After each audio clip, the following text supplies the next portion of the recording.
Hey everybody out there in YouTube land. Glad to see you tuning into the Sawdust Factory this evening. Got a little table saw project I'm going to show you how to make. Some little soap dishes for bar soap that a lot of people use.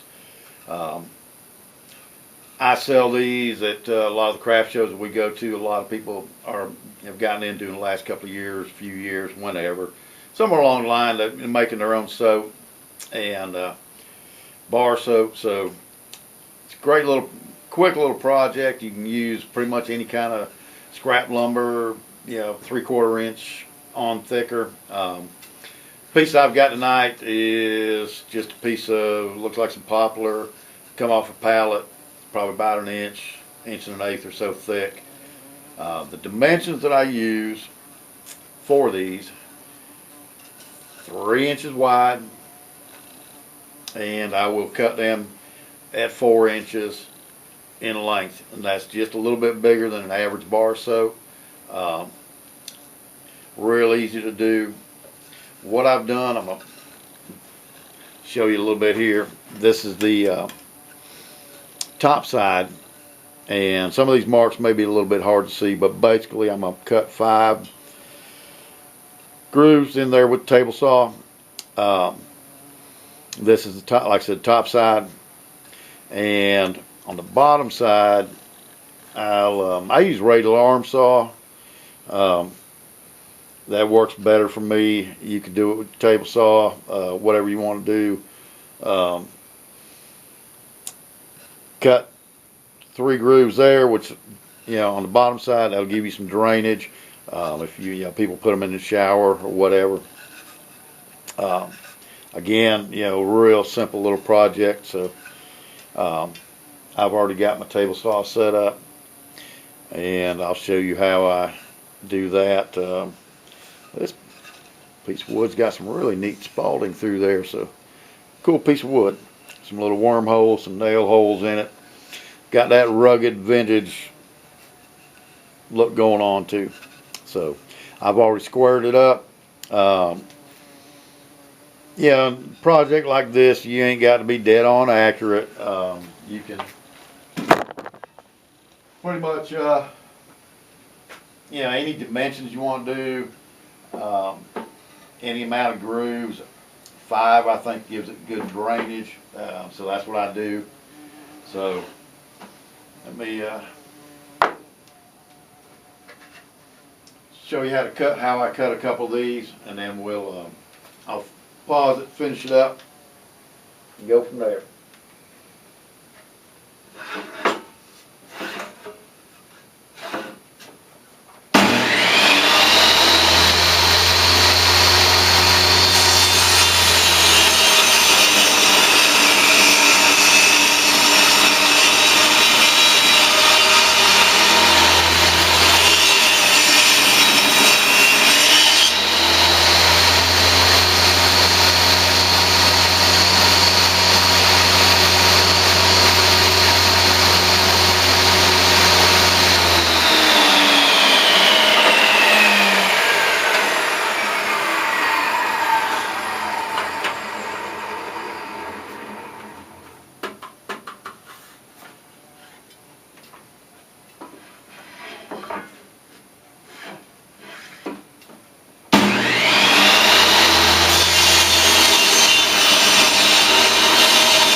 we've got all our cuts made in the top piece, I'm going to set up the radial arm saw and be right back.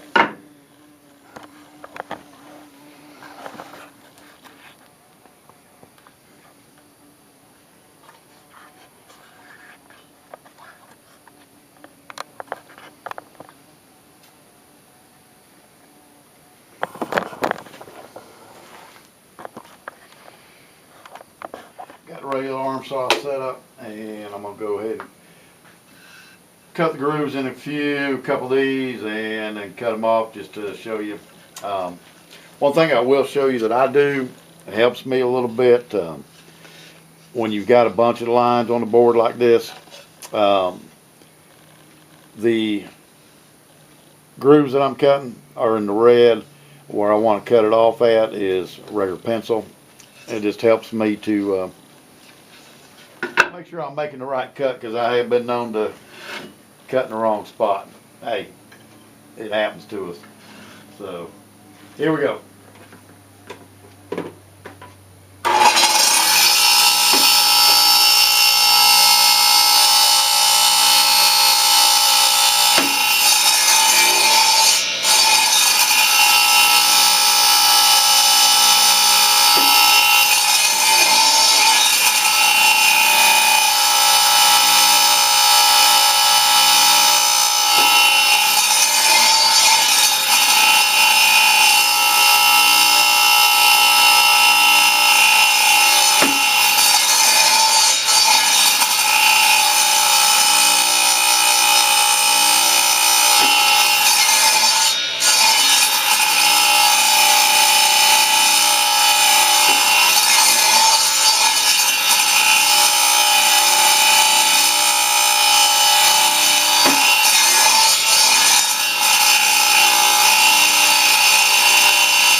There we go. That thing makes a bunch of noise. But a radial arm saw is probably one of the most versatile saws you can ever put your hands on. Before I had a table saw, I've even ripped down full sheets of plywood down size on this thing. You can do dados with them. There's a lot that can be done with them. So very handy thing to have. I'd get rid of my table saw before I ever got rid of this thing. Anyway, got the bottoms cut. Thompson cut, sand them a little bit. If you want, you can run them through a router table, round over the edges. These edges, of course, you're not going to want to, try and round those over with a router because they're going to bust out. That's pretty much it. Run your little piece of sandpaper down your grooves there to clean them out, get rid of that little bit of fuzz in there. And as far as the finish goes, you can use mineral oil. I use beeswax and mineral oil combination. A lot of people refer to it as wood butter. Real easy to make. You can find some recipes for it on YouTube, of course. I mean, everything's on YouTube. So, anyway, as far as like shellac or anything like that, lacquer, I figure that since the soap is going to be on our soap's going to come into contact with skin, the mineral oil and beeswax combination is fine. Also, if it starts to get a little bit dried out, it's easy for the customer to refinish with just some regular mineral oil. I had somebody suggest to me about using some Thompson's water seal on it. And I'm sure it would work. I don't know if it would leach into the soap or not, so I'm going to stay away from that. If you want to try that, try it. Let me know how it works out. And that is it. We've got us 4 little soap dishes here. Got questions, comments? Leave them down below. Hit me up on Facebook. Email me. Give me a telephone call. I even have one of them telephone things, So however you want to get in touch with me, let me know. If you like it, hit the like button. If you don't like it, well, hit the dislike button. But whatever your views are, let them be known. And there's also a little red button down there that says subscribe. Go ahead and hit that while you're at it. I don't put a lot of videos up. I try to, get 1 or 2 a month here and there. Just, quick, simple little projects like this. These you can sell $5 to $10 at a craft show. Quick, easy, probably 15 minutes I knocked out 4 of them. So out of just, scrap wood, whatever you got on hand. And on that note, folks, that is it. I'm going to check on out of here. Y'all have a good evening. And thanks for watching.